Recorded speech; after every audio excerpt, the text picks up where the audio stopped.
సత్యస్వరూపి అయిన యేసుక్రీస్తు నామం పేరిట క్రీస్తునందున్న దేవుని ప్రియులారా, మీ అందరికీ హృదయపూర్వకమైన వందనములు తెలియచేయచ్చు ఉన్నాను. ఈ దినపు యేసయ్య కృప వార్త అపోస్తుడైన పేతురు గారు వ్రాసిన మొదటి పత్రిక 3వ అధ్యాయము 9వ వచనం. ఆశీర్వాదమునకు వారసులవుటకు మీరు పిలువబడితిరి. ప్రియులారా, ప్రభు మనల్ని దరిద్రులుగా ఉంచుటకు పిలవలేదు, కానీ ఆయన ఏమందైనా పరమందైన క్రీస్తు యేసునందు అవును అన్నట్లు ఉన్న ప్రతి వాగ్దానమును పొందుకున్నట్లుగా మనము ఐశ్వర్యవంతులుగాను ఆశీర్వాదమునకు వారసులుగా ఉండటానికి పిలువబడి ఉన్నాం.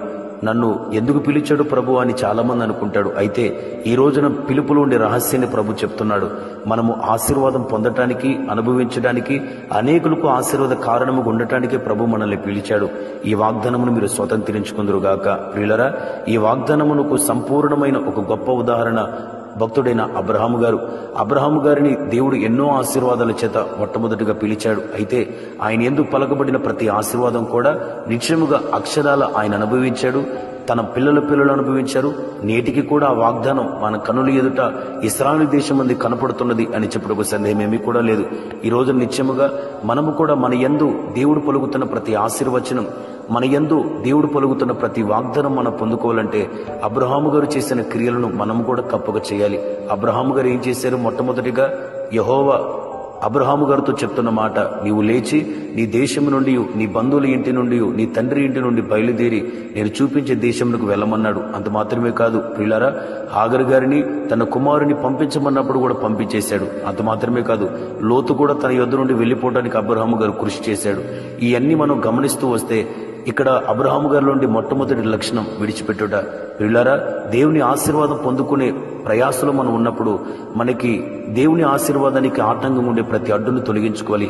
అది లోకమే కానీ, బంధువులే కానీ, రక్త సంబంధికులే కానీ, పాపమే కానీ, శరీర కోరికలే కానీ, శరీర స్వభావాలే కానీ అన్నిటిని విడిచిపెట్టి ప్రభు చూపించే మార్గములో మనం నడిచినప్పుడే మనం దేవుని ఆశీర్వాదాన్ని పొందుకుంటాం. రెండవదిగా, అబ్రహాము గారు ఎడల దేవుడు ఏ వాగ్దానములు అయితే పలికాడో ఆ వాగ్దానములన్నీ దేవుడు చేస్తాడని నమ్మి విశ్వాసం ఉంచాడు. వీళ్ళారా, మన ప్రభు ఉన్నాడని, ఆయన యొద్దకు వచ్చే వారికి ఫలము దయచేవాడవని నమ్మవలని కదా. ఎవరైతే ఆయన యందు నమ్ముతారో, ఆయన యందు విశ్వాసం ఉంచుతారో, విశ్వసించిన ప్రతి వానికి అసాధ్యమైనది ఏది లేక సమస్త ఆశీర్వాదమును వారి జీవితంలో సాధ్యముగా ప్రభు మారుస్తాడు. మూడో మాటను మనం గమనిస్తే, అబ్రహాము గారు ఎక్కువగా బలిపీఠములు కట్టిన అనుభవాన్ని మనం చూస్తూ ఉన్నాం. దేవుడు ప్రత్యక్షమైన ప్రతి సందర్భంలో బలిపీఠాన్ని కట్టి కృతజ్ఞతాస్తుతులు చెల్లిస్తూ ప్రభు సన్నిధిలో ప్రార్థిస్తున్నాడు. ప్రియులారా, ప్రార్థన లేకుండా మనం ఏం సాధించగలం? ప్రార్థనే కదా ప్రభుతో మనకి సహవాసం. ఎవరైతే ఆయనతో సహవాసం కలిగి ఉంటారో ఆయన నుండే ప్రతి ఆశీర్వాదం మనం పొందుకుంటాము కదా. కాబట్టి అబ్రహాము గారు వలె మనము బలిపీఠాలు కట్టడం ప్రారంభించాలి, ప్రార్థన చేయటం, స్తుతించడం ప్రారంభించాలి. అప్పుడు దేవుని దీవెన ఆశీర్వాదాన్ని మనం పొందుకుంటాం. అంత మాత్రమే కాదు, నాలుగవదిగా అబ్రహాము గారు గురించి హెబ్రీ పత్రికలో వ్రాయబడిన మాట, ఎక్కడికి వెళ్లాలో తెలియకోకుండానే అబ్రహాము గారు బయలుదేరారు, వారు ప్రయాణం చేయుచున్నారు అని అంటున్నారు. ప్రియులారా, అనగా అబ్రహాము గారిలో స్వచిత్తం, సొంత ఆలోచన అనేది ఏమాత్రం కూడా లేదు. మనము కూడా మన స్వబుద్ధిని ఆధారం చేసుకొనక, మన బలమును, మన శక్తిని, మన అధికార బలమును వినియోగించుకోక ప్రభు మీదే మనం ఆధారపడాలి, ప్రభు మీదనే మనం ఆనుకోవాలి. అప్పుడే దేవుని యొక్క పరిపూర్ణమైన ఆశీర్వాదం మనం పొందుకోగలం. 5 విషయాన్ని మనం గమనిస్తే హెబ్రీ పత్రికలో వ్రాయబడిన మాట, దేవుడు దేనికి శిల్పి నిర్మాణకుడై ఉన్నాడో ఆ పునాదులు కలిగిన పట్టణం కొరకు అబ్రహాము గారు దానిని చూస్తూ ప్రయాణం చేయుచున్నాడు. ఎందుకు అబ్రహాము గారిని దేవుడు అంతగా ఆశీర్వదించాడు తెలుసా? యేసుక్రీస్తు మత్తయి సువార్తలో ఇలాగ అంటాడు కదా, మీరు మొదట నా నీతిని, నా రాజ్యాన్ని వెతకండి, ఆ తర్వాత ఈ లోక సంబంధంగా మీకేం కావాలో నిశ్చయముగా నేను మీకు ఇస్తాను అన్నాడు. అబ్రహాము గారిని అంతగా దేవుడు ఆశీర్వదించడానికి గల కారణం, అబ్రహాము గారు దేవుని రాజ్యాన్ని వెతికాడు.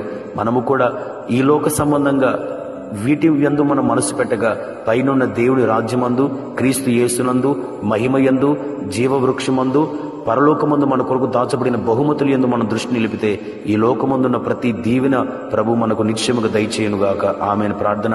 సర్వోన్నతుడైన యేసయ్య నీకు స్తోత్రం. ఈ దినమున మాకు నేర్పిన శ్రేష్టమైన కృపావార్తను బట్టి స్తోత్రాలు. ఈ మాటలు వినిన ప్రతి వారిని దీవించండి.